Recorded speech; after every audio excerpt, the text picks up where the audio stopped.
kun sagalee qeerrooti. Sagaleen qeerroo torbaanitti guyyaa 3 diddaa uummata Oromoo fi saboota cunqurfamoo impaayera biyyattii mara akkasumas shira mootummaa abbaa irree wayyaanee kan gabaasu. Kun sagalee qeerrooti. Fulbaana 22 marka fuune akkam jirtan dhaggeeffattoota keenya kabajamoo fi jaallatamoon qophii sagalee qeerroo. Qophiin sagalee qeerroo kallattiin Oromiyaa irraa sinii darbu amma jalqabee jira. Guyyaa har'aa keessummeessuun qophii waliin kan jiru Anuddii Sabaati.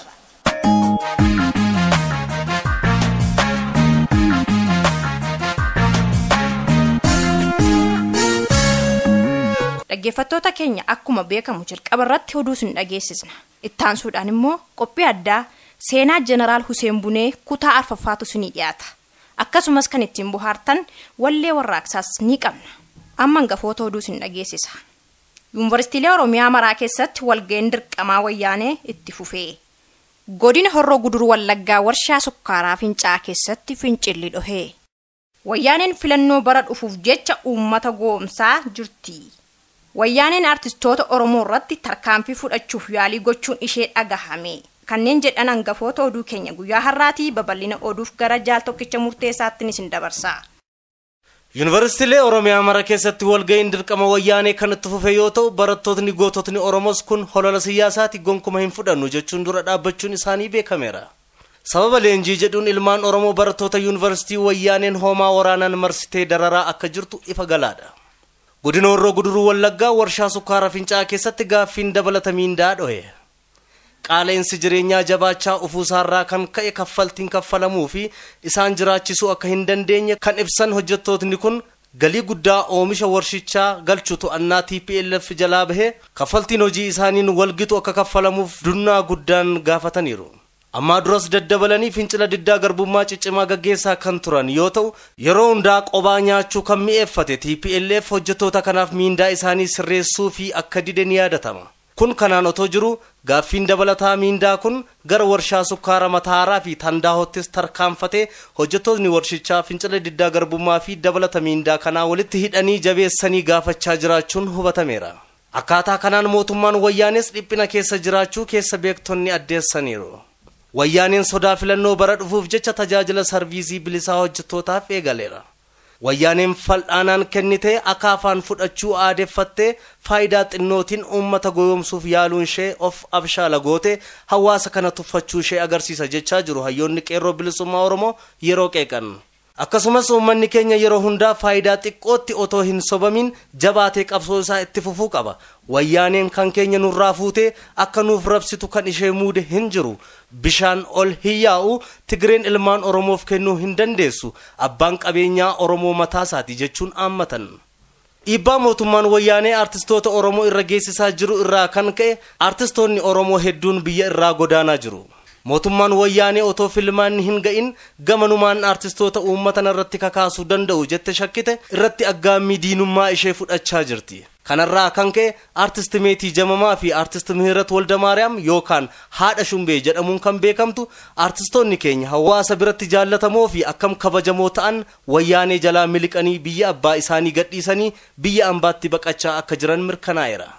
Artist Meetii Jamamaa sirboota aadaa Oromoo mimmiidhagoo tahanii fi sirboota warraaqsaa of keessatti calaqqisiisan akkasumas sirboota seenaa gootummaa Oromoo leellisan weellisuun kan beekamtu yoo ta'u artist Mihirat Waldamaariyaam yookaan haati Shumbee ammoo irra guddaa diraamaalee televiziyoonaa bara qophiin dhangaa hundaa irraa jalqabdee miseensota tuuta dhangaa hundeessan keessaa tokko akkasumas diraamaalee kallattiin waltajjii irratti darban irratti raadiyoon irratti akkasumas beeksisaa fi qeeqa ogummaa kennuun dhaloota booda isheetti dhufaniif ogummaa ishee jaalalaan qooduutiin addatti beekamti.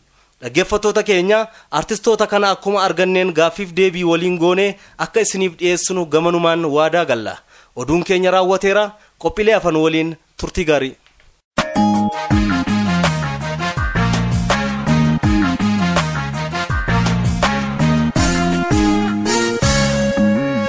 Oduu ammee hojii abdummaan guutuu biyyattii irratti haalaan babal'atee jiru filmaata baranaa dhufaa jiru kan bara 2007 irratti sagalee uummataa nu dhabsiisa akkasumas shororkaa fi jeequmsa babal'isuu danda'a yaaddoo jedhuun magaala Finfinnee keessatti dargaggoota hojii hin qabne abbootiin gandaa galmeessanii akka gabaasan ajajni darbuunsaa mirkanaa'eera.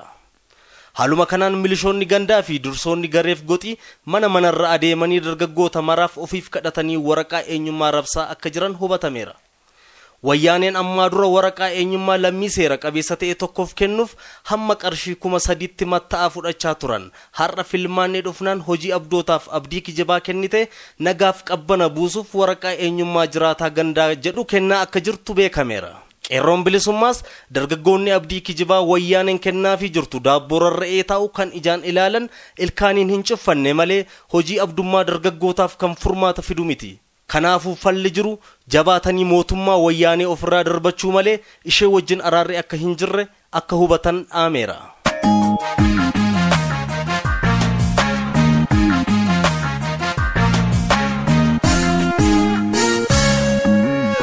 Gargaarsa mootummaa Somaaleetiin godhame. Jeneraal Hussein Bunee waa'ee mootummaa Somaalee waan tokko dhagee jennaan waraana isaa walitti qabee mari'achiise. Mootummaa takkatu qaccee Afrikaa kanatti argama. Mootummaan tun saba garboomfame ni gargaarti jedhanii odeessuu dhage. Uummanni kun qawweelee namaa kennu jedhanii odeessu. Kanaafuu waraana keenya keessaa nama 8 haa ergannu jedhee mari'achiise. Waraanni illee mormii tokko malee irratti wal ga'uun namoota maqaan isaanii armaan gaditti tarreeffame. Tokkoffaa Jawaar Girmaashaa Elemoo Jiloo, lammaffaa Abdul Razak Badhaasoo, sadaffaa Muhammad Kabir Adam, arfaffaa Abdallaa Tubbaa, shanaffaa Maammaa Sheek Ahmed, ja'affaa Abdul Qaadir Haajii Muhammad Baalee, torbaffaa Abdaa Umar Abdurroo fi Abdul Jawaar Sheek Kadir dhaamsa barbaachisaa ta'ee fi gorsa kennee fi gara Somaaleetti qajeelche. Isaanis lafa Biilaalaa Qala'aa jedhamutti nama Haajii Isiyaaq Daadhii jedhamuun walitti makamanii gara Somaalee kutan. Haajii Isiyaaq Daadhii nafxeenyaa maqaan isaa Gilaaxuu jedhamu karaa irratti gara Somaalee baqachaa jiru wajjin walitti dabalaman.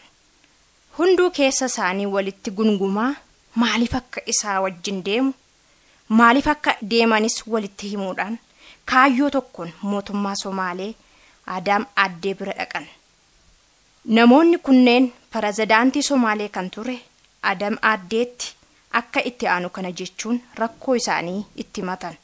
Gabrummaatu nurra jira, yeroo dheeraaf garboomfamne garbummaa jalaa ba'uu feena, gargaarsa nuu godhaa jedhanii gaafatan. Pirezidaantii Somaalee kan ture Adam Addee mararfatee akka itti aanu kana jedheen. Hamma humna teenyaatiin nama gargaaruu ni feena. Saba cunqurfamaa cunqursaarraa akka bilisa ta'u ni feena. Haa ta'u malee nullee mootummaa dhalattuudha. Ta'us saba rakkatee bilisummaa barbaadu, kan gabroomee jalaa bahuu barbaadu yookaan tattaafatu garbummaa jalaa akka baasu ni feena jedhanii qawwee 8 dhombira yookaan dhomberkaa 7 fi toomiisii tokko keessa buusee fi kenneef.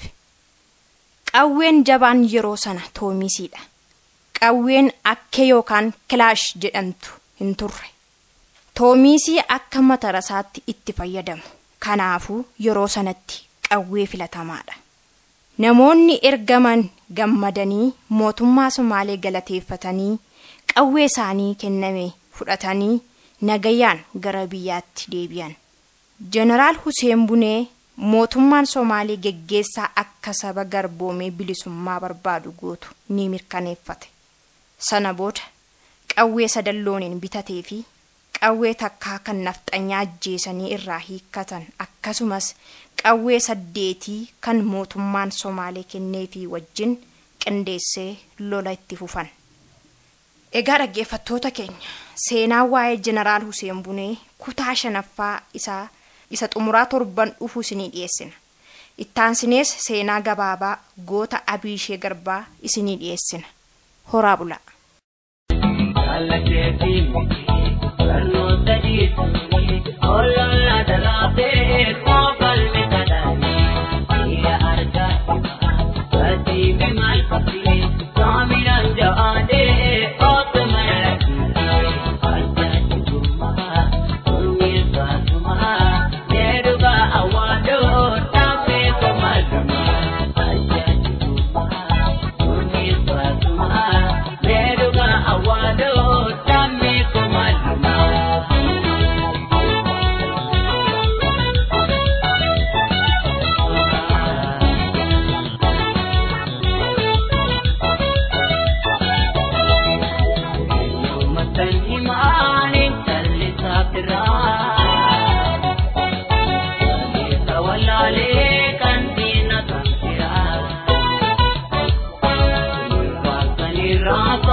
Egaan naggeeffattoota keenya qophii keenya irraa barachaa itti bohaaraa akka turtan abdii qabna.